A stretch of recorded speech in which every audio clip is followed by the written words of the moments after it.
Napakainam at napakasarap na magpuri sa Diyos. Subalit merong malaking sagabal sa pasasalamat, sa kasiyahan at sa kapayapaan ng tao, at ito ay ang pag-aalala. Worry robs us of happiness, of peace and energy, and worry can stand between us and our great God to the point that we get blinded by worry that we can forget to praise God. Ang ating ngayong pag-aaral, two types of worries. Dalawang uri ng malaking pag-aalala ng tao na nagpapabigat ng buhay. Ama naming Diyos, salamat sapagkat kayo'y Diyos na pwedeng lapitan, hingan, kausapin at pakiusapan. Salamat sa iyong pagliligtas sa amin, paglilinis, pagbibigay ng mga kailangan. Humihiling kami ngayon, Panginoon, ng malinaw na pag-iisip. Nahipuin niyo ang aming buong espiritu. Enlighten us, O God, so that we may go home blessed by your word, empowered, strengthened. At ang dalangin namin, Panginoon, yung katotohanan nyo, magpalaya sa amin at patuloy pang magpalaya kung kami nakaranas na ng mga pagpapalaya nyo. Mangusap po kayong may kapangyarihan. We ask, Lord, for a very simple message that comes from your heart into our spirit. May you be our speaker. Lead us, protect us from falsehood, protect us from all disturbances from the evil men and evil spirits, Lord, that make war with your peace. And we pray that you will prevail, that you will heal us, strengthen us, and glorify yourself. In the name of Jesus, your Son, our Lord and Savior, we pray with confidence, we pray with thanksgiving. There could be two types of worries. Maraming ibang classification, but for now we'll take a look at two types of worries, and one is the basic worries. Yung talagang mga fundamental worries, yun na yung pinaka-minimum. And usually it's about physical survival. Ano mga inaalala nyo? Pera, kalusugan, kaligtasan, being safe and staying safe. All of this has something to do with physical survival. At ito ay tinalakay ng Panginoon, gumamit siya ng dalawang halimbawa na siyang kumakatawan sa lahat ng uri ng ganitong worry for physical survival. Matthew 6:25, therefore I tell you, do not worry about your life, what you will eat or drink, or about your body, what you will wear. Is not life more than food and the body more than clothes? Nakita po natin dito na ang tinalaki ng Panginoon ay ang pangangailangan ng tao ng pagkain, inumin at isusuot sa kanyang katawan. At ang kanyang payo sa Matthew 6:31-33, so do not worry, saying, what shall we eat, or what shall we drink, or what shall we wear? For the pagans run after all these things, and your heavenly Father knows that you need them. But seek first his kingdom and his righteousness, and all these things will be given to you as well. Hindi naman bago sa tenga ng marami sa atin ang mga katuruan na ito, pero dapat magkaroon tayo ng mga bagong, mga babauning lakas galing dito sa hindi nagbabagong salita. Sabi ng Panginoon, huwag ka mag-alala. Bakit lagi mong iisipin ko nung kakainin mo, meron ba, may inumin ka ba, may daramtin ka ba? Alam naman ng Diyos na kailangan mo yun eh. At kung alam niya, edi siyempre meron siyang gagawing paraan. Sabi niya, ang pagsikapan mo na pagtuunan ng pansin, yung pagharian ka ng Diyos. At ang lahat ng yan na iniisip mo, madadagdag na lang sa'yo. So the answer to this worry is God as provider. The answer is man as a beloved child of God. Ipinaalala ng Panginoon, yung mga ibon, yung mga damo, yung mga bagay sa kalikasan, pinapakain ng Diyos, dinaramitan, pinapaganda, ikaw pa kaya anak ka. Kaya pag naaalala natin yon, yung ganong katotohanan, lumalakas ang ating loob.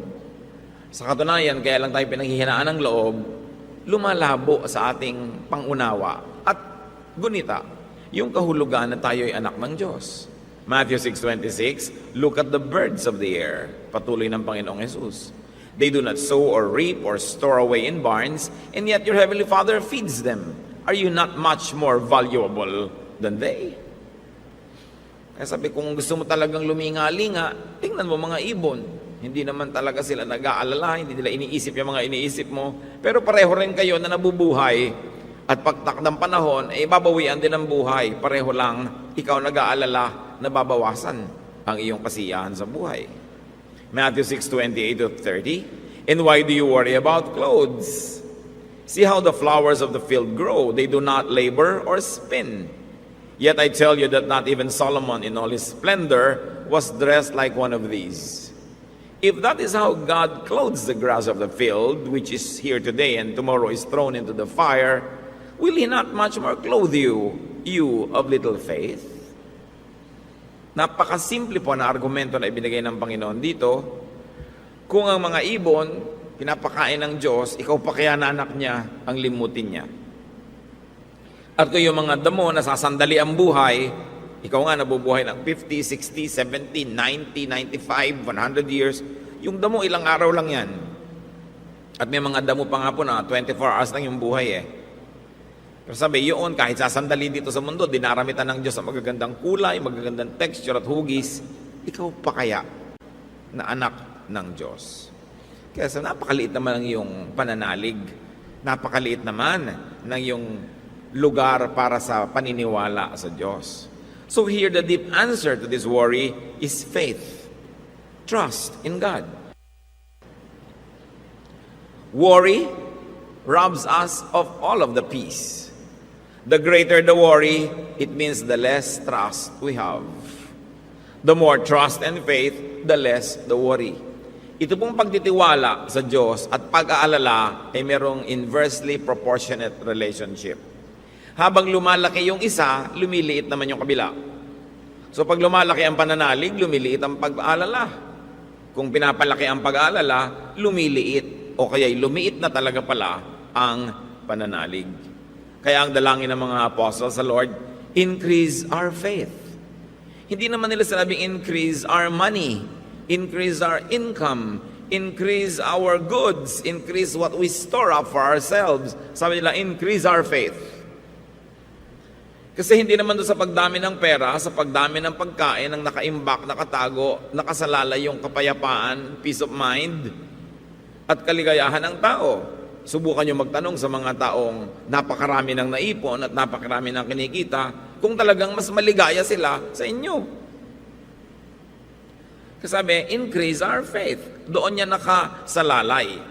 Hindi sa pagdami ng mga bagay, hindi sa pagdami ng mga tao sa paligid, hindi sa pagdami ng ating iniimpok na nandun ang kapayapaan, kundi sa lumalalim, lumalago, tumataas na pananalig. Ngayon, yun yung simple and basic worries. Meron naman, pagka ang tao ay nakakalampas na, nakakaangat na sa sobrang kahirapan, meron pa siyang laging naiisip na mga iba. And this is what we might call complex worries. Hindi na simple. Hindi na nag-iisip ng kakainin kasi meron na. Hindi na nag-iisip ng kapayapaan kasi payapa naman. Halimbawa, walang gera. Hindi na nag-iisip ng basic survival kasi secure naman. But they have complex worries. These are about meanings and sophistication.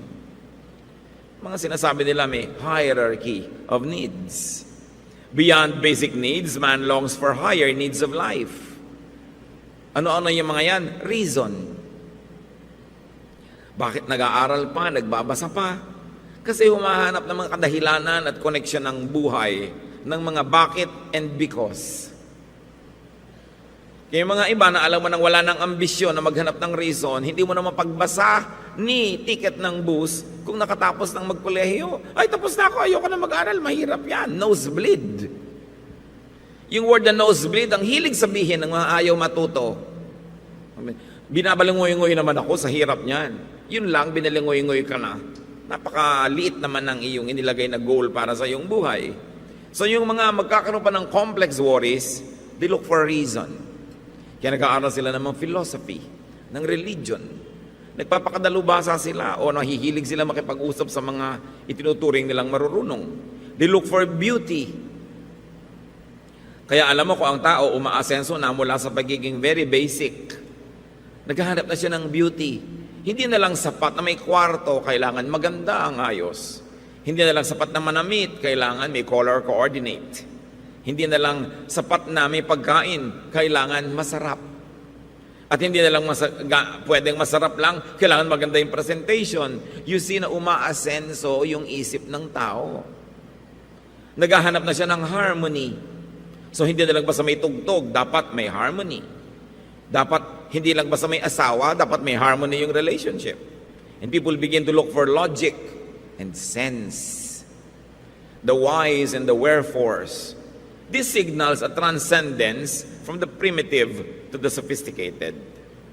What you might even call a born-again experience, not in the usual meaning that we attach the word to, kundi yung from basic, you are born again to become more complex, you are born again to become more and more complex, and you become sophisticated.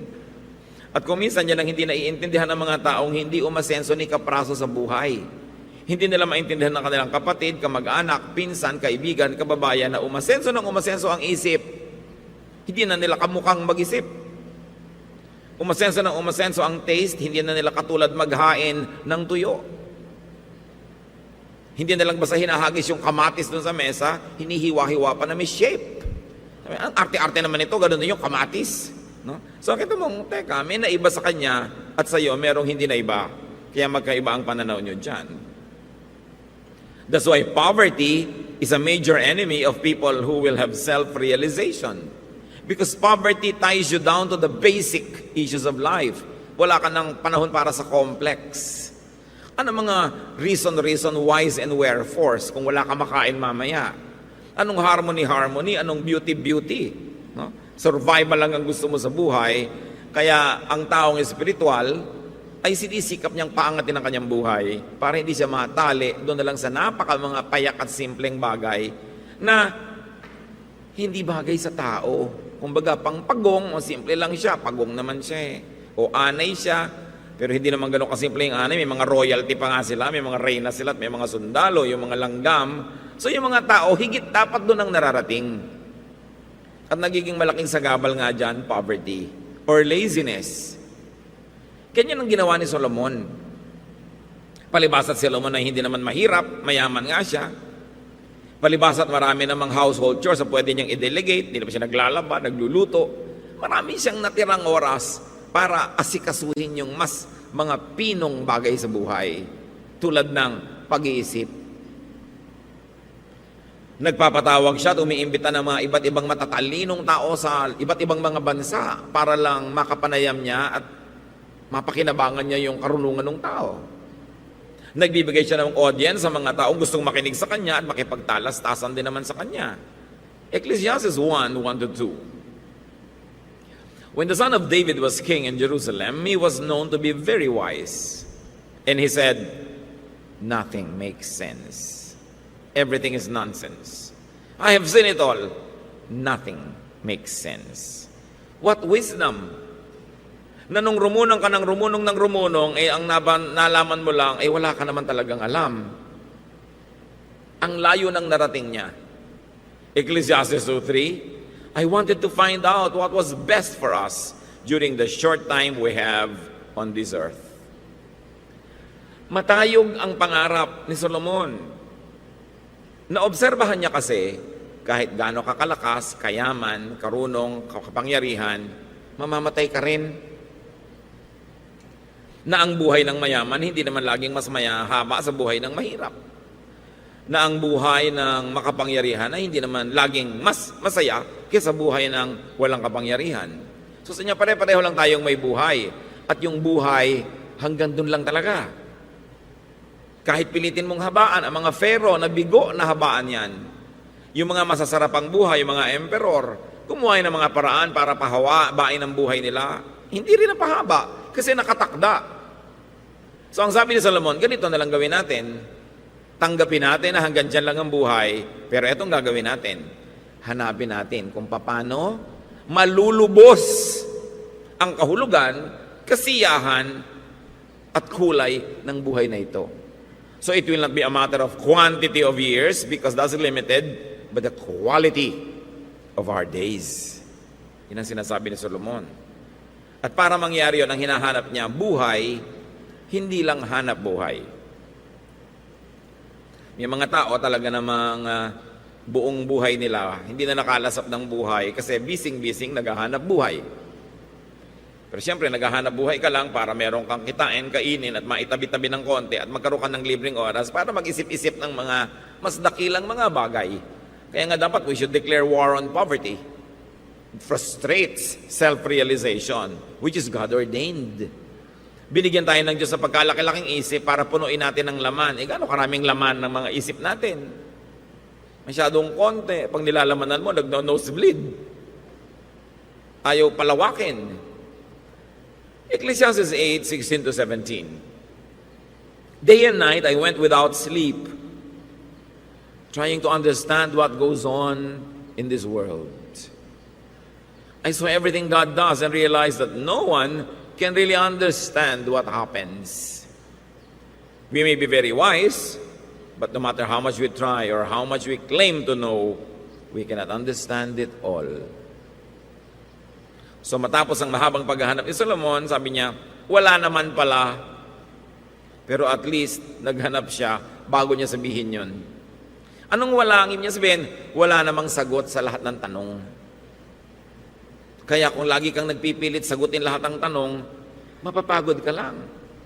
Sabi niya, of reading many books, there is no end. Too much study wearies the body. Yung laging napakaraming tanong, lalo spirituality, maraming tanong sa Biblia, maraming tanong sa theology. Mainam magtanong, but up to a point.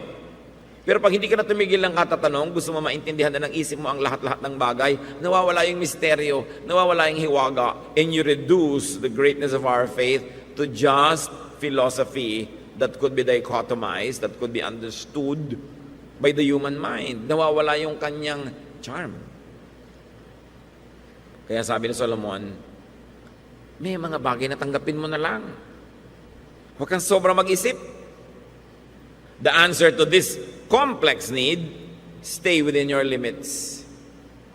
Kasi may mga worries tayo mga hindi natin maintindihan. Ano kaya ang itsura ng buhay sa kabilang buhay? Ano kaya ang mangyayari sa akin? Nasaan na kaya ang mga namatay? Etc. etc. Stay within your limits. And what is your limit? Buhay ka pa ngayon, so huwag mo nang kalkalin kung ano yung mangyayari sa mga mamamatay. You have lots of time to do it pag namatay ka na. Huwag mo nang problemahin yan. Kasi wala namang nakalutas kahit si Solomon. Marami kasi sa atin, especially pag above 50 or 60 ka na, parang bawat oras na dumadaan ay merong dahong nalalaga sa tangkay ng panahon. Nalalapit ka ng nalalapit sa hukay. No? Kaya naragi kang sentimental, mapag-isip, ganyan-ganyan. Na hindi naman alam niya ng mga bata Malalaman nyo rin yun, okay, mag-alala. Huwag nyo na munang alamin ngayon, just be young and enjoy life. Kasi kahit naman ayawin nyo, darating yun So huwag nyo na i-fast forward. Darating, nag-iisip ka, pero eto ngayon, ano napapala mo ka iisip? Nalulungkot ka lang. Minsan natatakot ka pa, ninenervyos, hindi mo rin naman kayang pigilin. So ang sabi ni Solomon, you know what you should do? Don't worry about life. Don't worry about death. And then you ask, what should I do with life then? Dalawa lang ang payo ni Solomon. Do good and enjoy the most. Ano kaya ang mangyayari sa akin 6 years from now? Huwag mo nang isipin mo na yon. Ngayon, yung araw mo, eto, anong gagawin mo ngayon? What good can you do? What enjoyment can you have? Enjoy it, do the good, and then bukas, ganun muli, ulit-ulitin mo. Before you know it, kung pagkakalooban ka ng panahon, makakarating ka doon sa 6 years from now. Live one day at a time.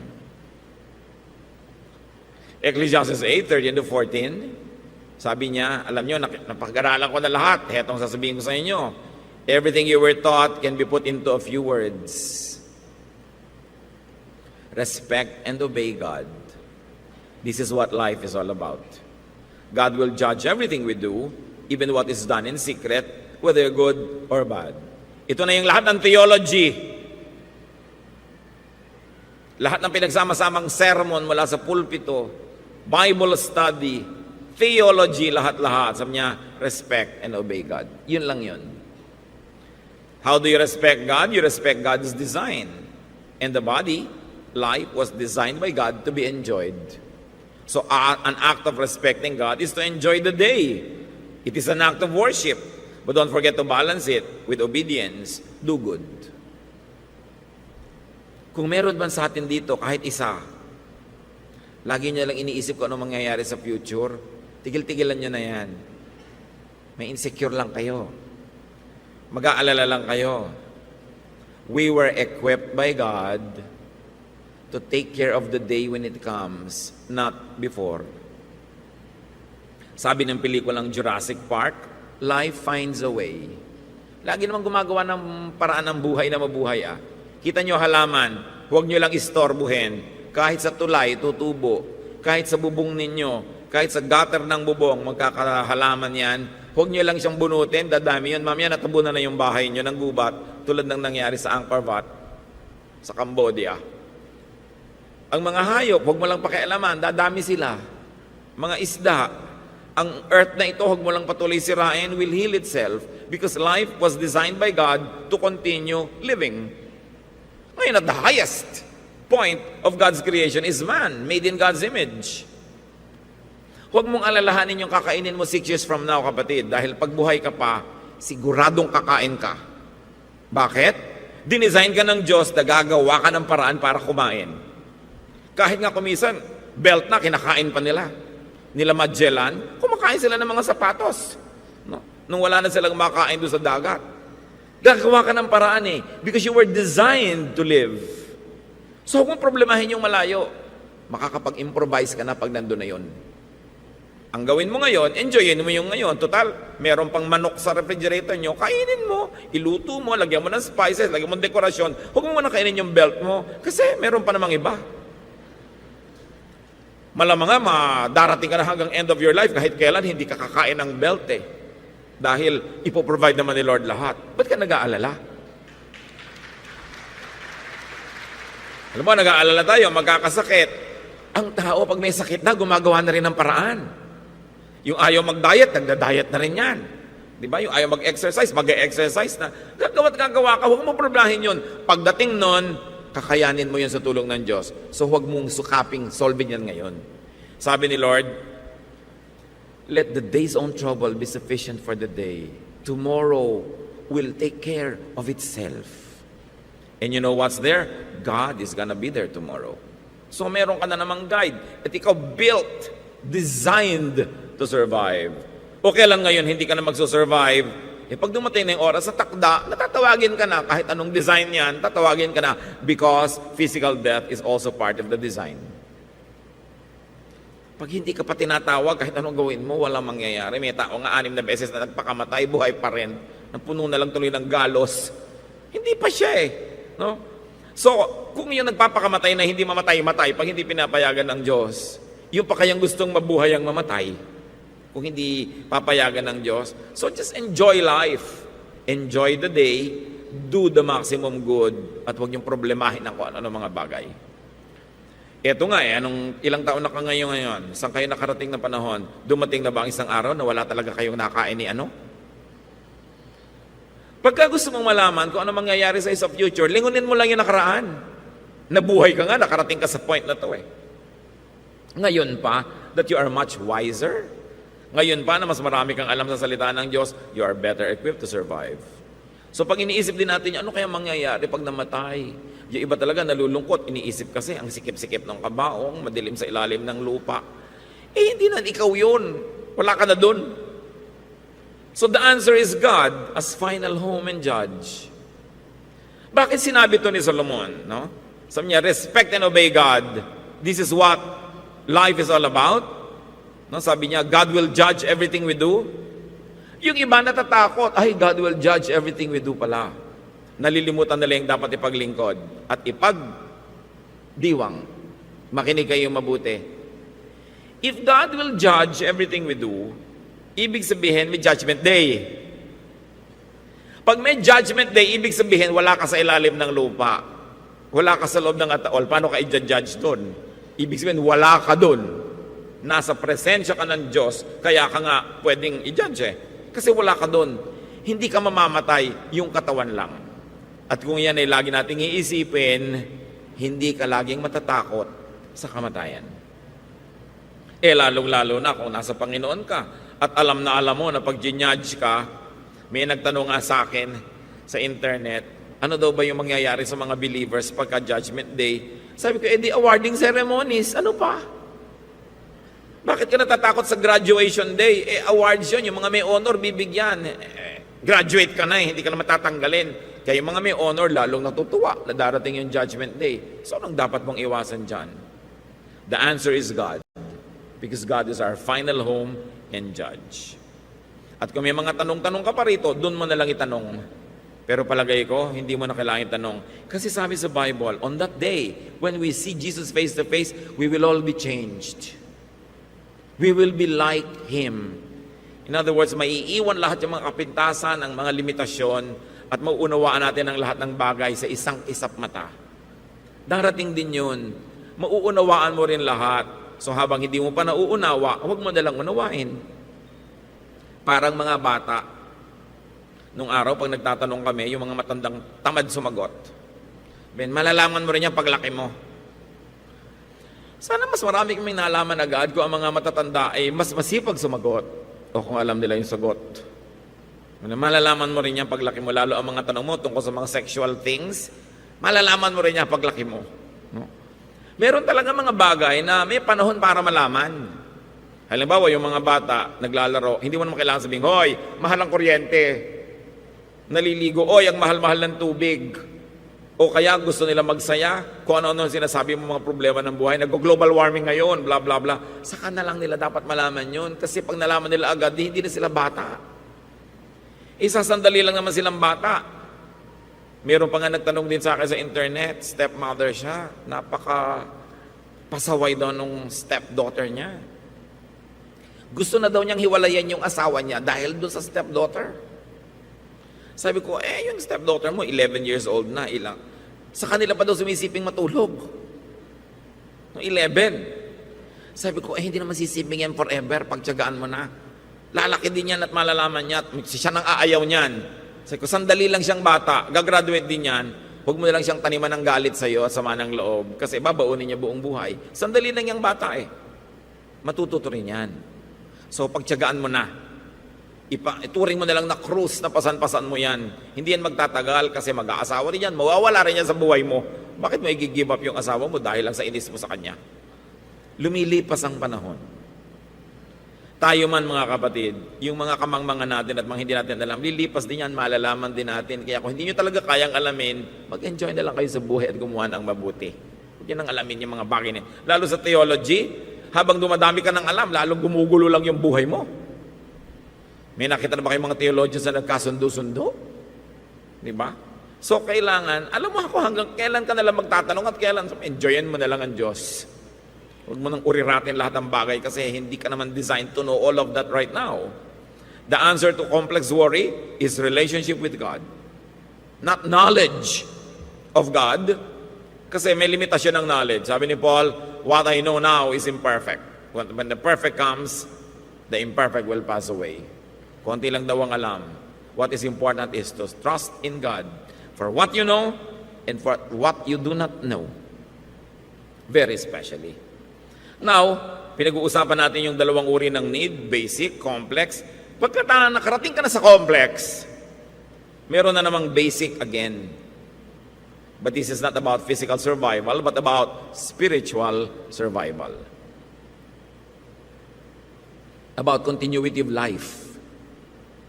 About eternal life. About heavenly issues and concerns. Dumarating yan sa buhay ng tao. A second cycle of the basic worry, but a higher level in the cycle. Because man does not long only for food. Pag may food na siya sa kanyang tiyan, man does not long only for sophistication. Pag sophisticated na siya, then man will begin to long for longevity and continuity and eternity. Man will long for improvement and promotion and development of his spirit. And man will long for freedom from pain and suffering, especially in the next life. Itong need na ito, dumating yung rich man na kakambal ni Lazarus sa kwento. Alam natin yung kwento, there was a rich man who died, who went to a place of suffering, and there was this beggar Lazarus who was godly and was taken to a place of comfort. At nakiusap itong mayaman na ito, Luke 16:27-31, But the rich man said, Abraham, please send Lazarus to my father's home. Let him warn my 5 brothers so they won't come to this horrible place. So eto na naman ang katunayan na wala ka doon sa libingan. At kung ginawa kang abo, wala ka doon sa jar. Wala ka doon. Itong dalawang ito, si Lazarus at saka si rich man, nasa ibang lugar. Kaya lang nagdurusa si rich man, not because he was rich, ha? May ibang dahilan yun, spiritual, hindi yung wealth niya. Nagkataon lang na mayaman. Sabi niya, totoo pala ang bali-balita, may ganitong lugar. Papuntahin niyo naman po si Lazarus, na obviously is comfortable where he is right now. Pauwiin niyo sa bahay namin, babalaan ng mga kapatid ko na meron talaga nito para huwag silang mapunta rito at gawin nila ang dapat para huwag silang dito sumuot. So ano na ngayon yung gusto nitong rich man na to? Spiritual survival and salvation. If not for himself, for his brothers. Modelo din itong rich man na to sa pag-ibig niya sa kanyang mga kapatid. Ngayon kung ibig niya ng mga kapatid niyo, agahan para huwag silang masuot sa lugar na yon. Verses 27 to 31, Abraham answered, your brothers can read what Moses and the prophets wrote. They should pay attention to that. So ano ang sagot dito sa worry na ito? The answer is God's law and teachings. God pa rin. Ayaw mong mapunta dito yung mga kapatid mo, dapat silang magbasa ng Biblia. Dapat nilang unawain, dibdibin, ipamuhay ang mga katuruan at utos ng Diyos. Continue. Then the rich man said, no, that's not enough. If only someone from the dead would go to them, they would listen and turn to God. Sabi, naku, mga kapatid ko, hindi nagba-Bible study. Mga kapatid ko, hindi umaten ng worship service. Ayaw naman ng relihiyon. Puro pera inaatupag ng mga kapatid ko, kaya nga kami yumayaman. So magpadala na lang po kayo ng isang multo. Siguradong with that visual aid, maniniwala sila. Anong sagot dito? Sa pangangailangang espiritual, na mataas sa pangangailangan nito, a God-sent teacher or preacher. Kaya lang, yung choice nitong si rich man, hindi bagay Ang gusto niya yung namatay na para bumalik. Hindi naman pinayagang bumalik. Siya hindi makakalabas doon sa pinagpaparusahan sa kanya at si Lazarus naman doon sa maginhawang lugar, hindi rin pwedeng lumabas. At kayo man siguro si Lazarus, nandun na kayo sa maginhawa, babalik pa ba kayo doon sa ibabaw ng lupa kung saan beggar kayo dati? Bakit mo pa ibigin bumalik? Nasa masarap ka na, baka kahit payagan. Ayoko na bumalik dito, ba't ako babalik? So nakikita natin, wala sila sa libingan, nandun sila sa lugar na ito. Kung saan man yun, ewan natin. Huwag na natin problemahin kasi hindi naman sinabi kung nasan. Huwag nyo nang hukayin yung lupa at hanapin sila. Baka makarating kayo sa Canada, doon sa kabila ng planeta. Hindi nyo pa rin makita. Kaya nga yung mga astronaut lumipad, lumampas sa mga ulap, hindi rin nila nadaanan yung langit. Kasi nga, physical natin, iniisip laging yun yung mga lugar na yan. Problema ng Diyos kung nasan yan. Pero meron. Ang mahalaga na lang kung saang department ka mapalagay. No? Section A ka ba o Section B? Kailangan asikasuhin mo yan ngayon. Napakahalaga. At kung may mga mahal kayo sa buhay, tiyakin nyo ngayon pa lang, padalhan nyo na ng teacher. Kayo na yung magturo. Kasi pag wala na kayo, hindi na kayo makakapagparamdam. Nakita nyo, wala naman pala. No? Anyway, at least in this case, hindi pinayagan bumalik. What is the worry here? Earthly and heavenly life. Ngayon, dalawa na yung problema. Earthly life at heavenly life. Dito at doon. Mga kapatid, pag naman problema kayo, under which group?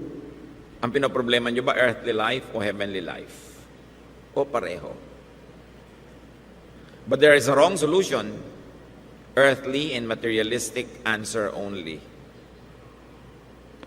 Katulad nun, ang ating mga sagot sa ating worries, magkapera na magkapera, dumami ng dumami ang ipon. Minsan, ang sagot ng iba sa worry sa pagtanda nila, dumami ng dumami ang anak. Maraming anak, wala rin kapiling ni isa. Hindi naman ko may mga anak ka nga, nandyan ha. Pero salamat kung nandyan, mabuti, maganda, yun talaga ang nakalulugod sa Diyos. Pero hindi guarantee. Kailangan matuto ka na hindi materialistic solution ang solution sa mga yan, kundi spiritual. Magsaya ka kung may tao, pero dapat matuto ka na kung kailang ng Diyos ang magkasama, masaya ka pa rin. Pero at least, hindi naman nawawala yung Diyos kahit kailan. Matuto ka na mag-enjoy ng material things, pero kung wala, buhay ka pa rin at nag-enjoy ka pa rin kasi may iba namang laman ng iyong isip. To train ourselves. Huwag iasa ang lahat sa material na bagay. John 18:36, Jesus answered, "My kingdom doesn't belong to this world." Hindi pang dito. So yung mga solusyon, hindi physical. Hindi laging material. What is the right solution to our worries? The spiritual, the heavenly answer. Matthew 6:33, binigay ng Lord yung coup de grace. Yung talagang, eto na yung sagot sa mga worry mo. Seek first His kingdom and His righteousness, and all these things will be given to you as well. Unahin mong atupagin ang pagharian ka ng Diyos. Pag pinaghaharian ka na ng Diyos, matatamasa mo rin lahat yan. O kung di mo man matamasa, daig mo pa yung natamasa yan kasi may mas mataas kang kaligayahan, babaliwalain mo na yan. The answer is God as Savior. The answer is God as Comforter. The answer to all our longings, material or spiritual, complex or simple, is still God's teachings and God's words. Kaya sabi ni Solomon, here is the end of the matter. Matapos ang matagal nating diskurso, heto na ang conclusion. Sabi niya, fear God and obey Him because you're going to face Him. In fact, you face Him every day, but there will be that one dramatic day where you will really have this final judgment. Matthew 4:4, Jesus answered, the scriptures say, no one can live only on food. People need every word that God has spoken. Sa atin mga kapatid na may mga inaalala, kinakatakutan, worries, what you really need is God's words. And if God gives you God's teachers, God's preachers, mga padala niya sa buhay natin. Tulad ng gusto ng rich man na itong si Lazarus ay maging teacher and preacher papuntahin sa bahay nila. Meron ba kayong ganyang kagustuhan? Na yung nakikita nyong pinapaboran ng Diyos. Katulad doon, kitang-kita ng rich man na pinapaboran si Lazarus. Kaya sabi niya, si Lazarus talagang pauwiin nyo sa amin. Kasi at least alam ko na na-favored nyo yan eh. Di ba? Magagamit sa makapangyarihang paraan. Pinapauwi ba natin sa ating mga bahay? Dinadala ba natin doon physically or spiritually? Buti naman ngayon, kahit hindi mo nadalhin yung tao, pwede ka naman magdala ng mga katuruan, printed, tape, videotape, whatever, pwede man natin gawin. Eh lalo na kung nagdadala ka pa ng buhay na tao na alam mong kinakasihan ng Diyos. Pinakamagandang regalo sa mga mahal natin sa buhay yan. Kung ang espiritu nila ay nakalihis pa ng konti, hindi nila agad ma-appreciate. Pero pagdating ng panahon, pasasalamatan ka rin. Sa una, pinapahabol pa sa aso yung pinapadala mong tao.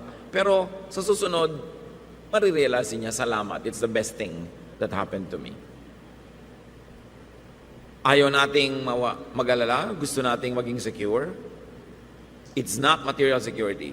It is spiritual security. Because when you are materially secure, spiritually secure rather, all other insecurities will pale in comparison. Romans 10:14-16. How can people have faith in the Lord and ask Him to save them if they have not heard about Him? Paano naman tatawag ang tao sa Diyos at magpapaligtas kung hindi naman nila nababalitaan ni kilala ang Diyos? Paano? And how can they hear unless someone tells them? So kailangan pala makarinig sila. Paano naman sila makakarinig kung wala nagsasabi? And how can anyone tell them without being sent by the Lord? The scriptures say it is a beautiful sight to see even the feet of someone coming to preach the good news. So kung tayo maraming alalahanin, mga mahal natin sa buhay maraming alalahanin, dapat magbukas tayo ng puso, ng bahay, sa mga nangangaral ng kanyang salita. Seek God-sent teachers to tell you. Value God-sent teachers in your life. Kita nyo ang sabi ng Romans, paa pa lang nung God-sent preacher, beautiful na. And you know, especially in old culture, that the feet were considered to be the lowliest part of the body. Pinakahamak na bahagi ng katawan yung paa, yan ang lumulusong sa putik, na alikabukan, nadudumihan, tinutungtungan, tinatapak-tapakan ng buong katawan. So, mababa ang pagtingin nila sa paa. Pero sabi nila, paa pa lang. Kung paa ng padala ng Diyos para katuruan, beautiful yan. Kasi yun ang nagagawa sa atin ng katuruan. Nabubuksan ang ating isip. Napapatahimik ang ating mga kaguluhan, napapaliwanag ang ating kadiliman, napapayapa ang ating mga kabagabagan. Nagkakaroon tayo ng tiwasay na pag-iisip at buhay. Nagkakaroon tayo ng katahimikan. So, value teaching. It is what we really need. Value teachers. And very importantly, why don't you be a teacher yourself? Be God's servant. Hindi naman monopoly ng ilan lang yan. Lahat tayo pwedeng maging beautiful feet. Because we bring what? Good news. Good news, hindi bad. Kung minsan marami pang Kristiyano ang magte-text sa'yo, puro bad. Mga prophecy nakakatakot. Mga magugunaw ang mundo, matutunaw ang bundok, magigiba ang mga pulo, lulubog ang lahat. Na ilang beses nang may sinabi, hindi naman natupad. Ba't ka mananakot? Sa palagay mo ba, dapat mong takutin ng tao para lang siya lumapit sa Diyos? Dapat lumalapit ang tao sa Diyos dahil naunawa niya na Diyos ang sagot sa buhay niya. Hindi lang para makaiwas siya sa tsunami. Hindi lang para makaiwas siya sa bulkan o makaiwas siya sa mga peste sa buhay, kundi para ma-enjoy ang presensya ng Diyos. Nagiging emotional blackmail kuminsan yan, that you scare people unto salvation. Cheap trick. Pagka wala ka ng substance para pakinggan ka, mananakot ka na lang dahil most of the time it works. But be a teacher. Be a bearer of good news. Life has enough bad news. Dadating ka, magte-text ka, mag-i-email ka, magme-message ka, bad news pa. Lalo't ipa-forward mo lang naman, hindi mo naman talaga na-research, hindi mo naman talaga nalaman, natanggap mo lang, forward ka na ng forward. Meron pa, forward this to all your loved ones. I don't forward such things. I will be bringing bad news. But if you have time to forward, may load kayo mag-forward, forward good news. Kasi may bulkan man o wala, may tsunami man o wala, magugunaw man ang mundo o wala, o hindi, Diyos pa rin ang kailangan ng tao. So just say the good news. Do not add to the fear and burdens of people. Do not scare people and blackmail them into becoming religious. So, mga kapatid, ano bang inaalala nyo sa buhay? Ano ba mga kinakatakutan nyo dyan? Baka ka mawala ng asawa? Dati naman wala, di ba? Nabuhay ka rin nun. Mabubuhay ka rin kahit mawala. Huwag. Pero mawala man, kung nandiyan pa rin ang Diyos sa puso mo, buhay ka pa rin. Natatakot kang mawalan ng mga kayamanan. Na ipinanganak ka nun, wala ka rin namang dala. Lalo't galing ka sa hirap, o di, alam mo na wala naman o, nagkaroon, kaya mo rin mabuhay kung wala. Pero salamat kung hindi mawala. Dapat clear sa atin kung ano yung talagang minimum, ano yung mahalaga. Do you worry about the future? Napag-usapan na natin yan. Huwag mo nang isipin yung future. Pagdating mo na lang doon, tsaka mo harapin. Kahit ka man yan, mangisay na kaiisip, hindi mo pa rin yan may isip. Sayang lang oras mo. You were designed to live.